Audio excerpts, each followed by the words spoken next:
Hey everyone, welcome back to the channel. Today, we're diving into a disturbing development that has rocked both the legal and MMA worlds. A masked gang reportedly broke into the home of Conor McGregor's accuser, Nikita Hand, and the details are chilling. We'll take a closer look at this latest twist, the court case, and everything surrounding the 2018 assault claim. Stay tuned. His story begins in Dublin, where Conor McGregor, the infamous MMA fighter, has been embroiled in a highly publicized civil case involving accusations of assault from Nikita Hand. Back in 2018, Hand accused McGregor of a violent attack, claiming that the fighter raped and battered her during an encounter at a hotel in South Dublin. But the drama doesn't stop there. In a shocking twist, new details have emerged about an attack on Hand's home that took place a year later, in June 2019. On the 14th of June, a gang of masked men allegedly broke into Hand's home, smashing windows and brutally stabbing her boyfriend. The attackers, wearing balaclavas, made their way into Hand's bedroom, where, thankfully, Hand's partner fought them off, though he was injured in the process. It was a terrifying experience, especially since Hand's young daughter was in the next room, sleeping through the whole ordeal. The case didn't make headlines until recently, when a Dublin court case revealed that this incident was linked to the ongoing legal battle between McGregor and Hand.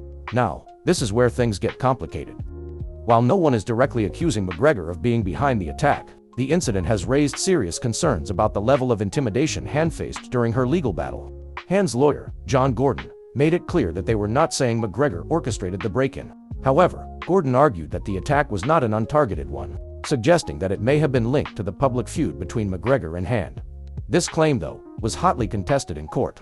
According to Gordon, the violent break-in and the injury to Hand's boyfriend contributed to her anxiety, and that anxiety was a factor in why Hand had to relocate from her home in Drimna. In fact, the defense mentioned that the attack was likely tied to her legal actions against McGregor, given the public nature of the case and the passionate following McGregor commands.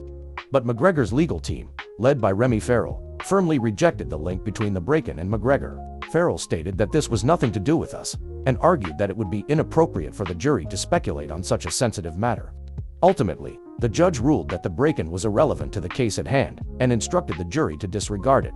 But the implications of this attack are still far-reaching, especially for Hand, who claims the event made her feel unsafe, and pushed her to leave her home and move to a different area.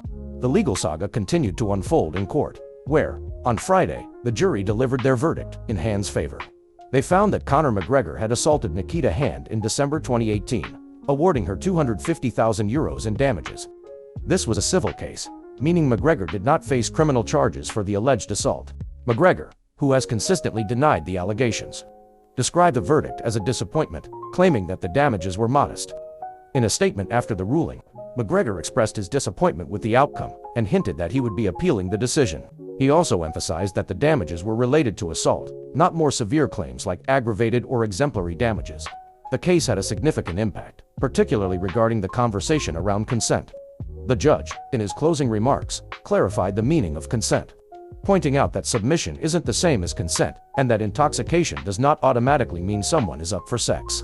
This was an important point, especially in a case involving such serious allegations. Interestingly, this case was not the first time McGregor faced accusations from Hand. Back in 2020, the Irish Director of Public Prosecutions (DPP) chose not to pursue a criminal case against McGregor. The DPP concluded there wasn't enough evidence for a reasonable chance of a conviction. Despite the DPP's decision, Hand moved forward with a civil case, and the jury ultimately found in her favor. The contrast between the civil and criminal cases raises questions about the legal system and its handling of high-profile cases, especially when the stakes are so high for both sides. For McGregor, the ruling is a public blow, even if it doesn't involve criminal liability. In the aftermath of the ruling, McGregor took to social media to address his supporters. He reiterated his position that the claims were false and that the jury did not hear the full extent of the evidence. McGregor pointed to the fact that the damages awarded were relatively modest compared to the more serious accusations he faced in the public sphere.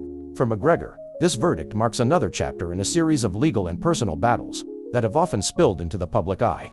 From his infamous 2018 assault charges to this ongoing case with Hand, McGregor's reputation has been under constant scrutiny. As of now, McGregor has said he plans to appeal the decision, meaning the saga is far from over. Whether or not McGregor is able to successfully overturn the ruling remains to be seen. But the public fallout from these ongoing cases is likely to continue.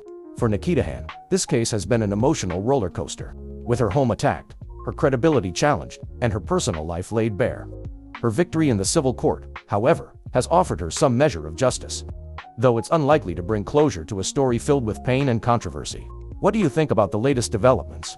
Do you believe McGregor was involved in the attack on Hand's home, or is it just a coincidence? Let us know your thoughts in the comments below.